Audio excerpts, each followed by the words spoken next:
warahmatullahi wabarakatuh. Alhamdulillah wahda wassalatu wassalamu ala nabiyyi ba'da. Amma ba'd.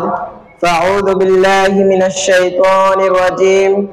Bismillahirrahmanirrahim. Ya ayyuhalladzina amanu kutiba alaikumus syiyam kama kutiba alal ladzina min qablikum la'allakum tattaqun। সমস্ত তারিফ সমস্ত গুণগান সে মহান আল্লাহ রাব্বুল আলামিনের জন্য, যিনি আমাদেরকে বাৎসরিক জালসার কিছু বলার এবং আপনাদেরকে শোনার তৌফিক দান দিয়েছেন। তাই আমরা তিনার অন্তর থেকে শুকরিয়া আদা করি। তাই আমরা সকলে বলেন আলহামদুলিল্লাহ।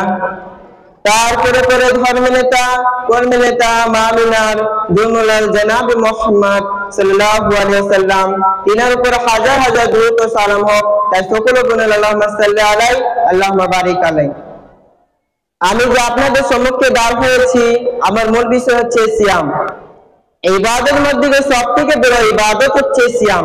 সিয়াম এমন একটি বড় ইবাদত যেটা কি আদম আলাইহিস সালামের সন্তানদের উপরে ফরজ করা হয়েছে, এবং সিয়াম এমন একটি মাস যে সেহরি খাওয়া থেকে সন্ধ্যা অবধি স্ত্রী মিলামেশ, মানুষের গীবত করা, মানুষকে গাল দেওয়া, অশ্লীলতা কাজ করা, মিথ্যা কথা বলা, এই জিনিস থেকে দূরে থাকা হচ্ছে সিয়াম।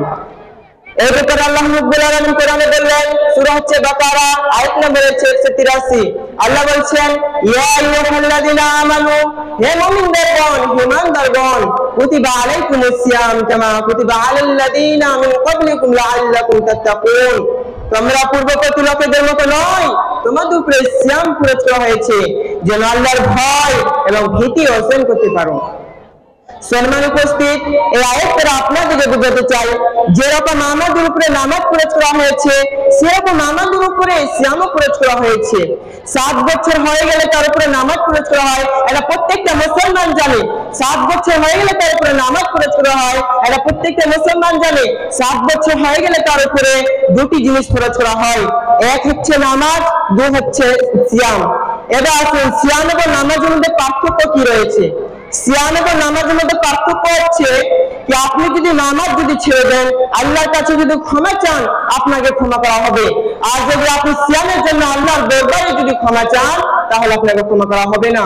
কারণ যে আল্লাহ রাব্বুল আলামিন আমাদেরকে আগে বলে দিয়েছেন কোরআনে, যে তোমাদের উপরে সিয়াম ফরজ করা হয়েছে যেন আল্লাহর ভয় এবং ভীতি অর্জন করতে পারো। সেটাই আমরা করতে পারলাম না। আমরা যেটা মন দিয়েছি, হৃদয় দিয়েছি, যেটা আমাদের অন্তর দিয়েছে, সেটাতে আমরা আল্লাহর ভয় অর্জন করতে পারলাম না। আল্লাহ আমাদের কি করে ক্ষমা করবে? কখনোই করবে না। আল্লাহ রাসূল সাল্লাল্লাহু আলাইহি ওয়াসাল্লাম বললেন, জাবির রাদিয়াল্লাহু আনহু বললেন, নবী করিম সাল্লাল্লাহু আলাইহি ওয়াসাল্লাম বলেছেন, সিয়াম হচ্ছে জাহান্নাম থেকে বাঁচার পথ, এবং সিয়ামের দ্বারা বান্দাদেরকে জাহান্নামের আগুন থেকে রক্ষা করা হয়। আর সিয়াম হচ্ছে আল্লাহর জন্য। সম্মান উপস্থিত, এই হাদিস দ্বারা আপনাদেরকে বোঝাতে চাই, আমাদেরকে যে জাহান্নাম থেকে বাঁচতে হলে, জাহান্নামের কঠিন শাস্তি থেকে বাঁচতে হলে, জাহান্নামের আগুন থেকে নিরাপদ পেতে হলে, আমাদেরকে আগে আল্লাহর ভয় করতে হবে। আল্লাহর তাকওয়া আমাদেরকে অন্তরে ভয় করতে হবে, তাহলে আমরা জান্নাত লাভ করতে পারবো। এই ব্যাপারে আল্লাহ রাব্বুল আলামিন কোরআনে বললেন, সূরা হচ্ছে আলা আয়াত নম্বর হচ্ছে 13 আর সূরা নম্বর হচ্ছে 87। আল্লাহ বলছে, কুল্লা ইয়ামুতু ফিহা ওয়া লা ইয়াহইয়া, সে সেখানে মরবেও না, বাঁচবে না। সে জাহান্নাম যেখানে মানুষ মরবেও না, বাঁচবে না। সে জাহান্নাম থেকে যদি আপনি নিরাপদ চান, সে জাহান্নাম থেকে যদি আপনি বাঁচতে চান, সে জাহান্নাম থেকে যদি আপনি নিরাপদ চান, তাহলে আমাদেরকে আল্লাহকে ভয় করতে হবে, আল্লাহর ইবাদত করতে হবে, আল্লাহর বেশি বেশি ইবাদত করতে হবে, আল্লাহর সাথে আমাদেরকে কথা বলতে হবে, তাহলে আমরা জান্নাত লাভ করতে পারবো। আর সিয়াম এমন একটি ইবাদত, পাওয়ারফুল ইবাদত, যেটা কি আপনাকে জাহান্নামের আগুন থেকে রক্ষা করা হবে, জাহান্নামের আগুন থেকে নিরাপদ রাখা হবে, জাহান্নামের আগুন থেকে আপনাকে রক্ষা করা হবে। সিয়াম এমন একটি পাওয়ারফুল ইবাদত। আমরা সিয়াম কোথায় পালন করছি? আমাদের সিয়াম আসলে আমাদের পেটে ব্যথা, মাথায় ব্যথা, ওষুধ নেই, আমরা ডাক্তারের বাড়ি যাই। আপনি মানুষকে আপনি বলতে পারবেন, আপনি মানুষকে ধোঁকা দিতে পারবেন, মানুষের চোখে আপনি ধোঁকা দিতে পারবেন, মানে আল্লাহর ভয়ে আপনি কোনোদিন ধোঁকা দিতে পারবেন না। আপনি কাল কিয়ামতের দিন আপনি সেই মানুষকে যে ধোঁকা দিয়েছিলেন, সেই মানুষকে যে আপনি ধোঁকা দিয়েছেন যে আমার পেটে ব্যথা, তাই জন্য আমি রোজা করতে পারিনি, আমি রোজা রাখতে পারিনি, তা কিয়ামতের দিন সেই মানুষের সামনে আপনি অপমান হয়ে, লাঞ্ছিত হয়ে আপনি সেই জাহান্নামে যায় করবেন। আপনার একটু লজ্জা করে না কি আল্লাহর আমাদের সামনে কাল কিয়ামতের কাল আখিরাতে আমরা আল্লাহকে ভয় করি। রাসূল সাল্লাল্লাহু আলাইহি ওয়াসাল্লাম আরো বলেন, আন সাহাল বিন সাআদ নবী সাল্লাল্লাহু আলাইহি ওয়াসাল্লাম قال সাহাল ইবনে সাআদ রাদিয়াল্লাহু আনহু বলেন, নবী করিম সাল্লাল্লাহু আলাইহি ওয়াসাল্লাম বলেছেন, ইন্না ফিল জান্নাতিন বাবান ওয়া রাইয়ান, জান্নাতে কি দরজা আছে, যার নাম হচ্ছে রাইয়ান। ইয়াদখুলুল মুসলিমুনা ইয়াউমাল কিয়ামাহ, কাল কিয়ামতের দিন তারা সে দরজাতে প্রবেশ করবে সিয়াম পালনকারী। লা ইয়াদখুলুল ওয়াহিদুন গায়রুহু, আর তাদের ছাড়া কোনো ব্যক্তি সে দরজাতে প্রবেশ করতে পারবে না। ফাইদা দাখালু বি, যখন তারা সে দরজাতে প্রবেশ হয়ে যাবে, যখন তারা সে দরজাতে দাখিল হয়ে যাবে, তখন সে দরজা বন্ধ করা হবে। ফালা আহাদুন গায়রুহু, তাদের ছাড়া অন্য ব্যক্তি সে দরজাতে প্রবেশ করতে পারবে না। ফালা ইয়াদখুলুল আহাদ, আর তাদের ছাড়া কেউ সে দরজাতে প্রবেশ করতে পারবে না। সম্মানিত উপস্থিতি, এই হাদিস দ্বারা আপনাদেরকে বুঝাতে চাই যে জান্নাতে একটি দরজা রয়েছে, যার নাম হচ্ছে রাইয়ান। রাইয়ান দরজা এমন একটি দরজা যেখানে মানুষ একবার যদি প্রবেশ হয়ে যায়, একবার যদি সে দরজা যদি দাখিল হয়ে যায়, সে কখনো পিয়াসা থাকবে না।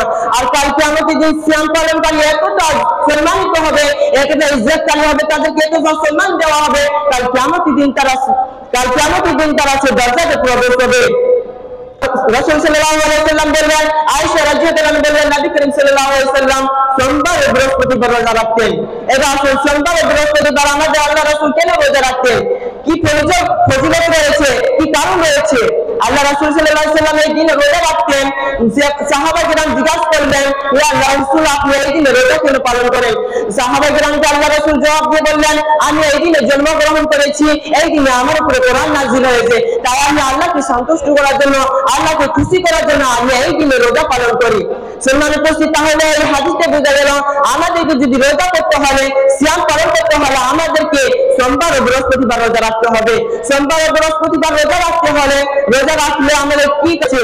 সোমবার ও বৃহস্পতিবার রোজা রাখলে আল্লাহর দরবারে আমলনামা আমাদের পেশ করা হয় এবং গরমযুক্ত হয়। আল্লাহর কাছে আমি আশা করি, আল্লাহর কাছে আমি দোয়া চাই যেন আমাদেরকে সামনে বছরে রোজা করার তৌফিক দান দেন। আর যারা অসুস্থ হয়ে আছে তাদেরকে যেন সুস্থ করে তারাও যেন সামনে বছরে রোজা করতে পারে। আর যারা আগেবার রোজা করতে পারেনি তাদেরকে সামনে বছরে রোজা করার তৌফিক দান দেন। তাই সকলে বলেন আমিন সুম্মা আমিন। আমি এখান থেকে আমার বক্তব্য শেষ করছি। আসসালামু আলাইকুম ওয়া রাহমাতুল্লাহ।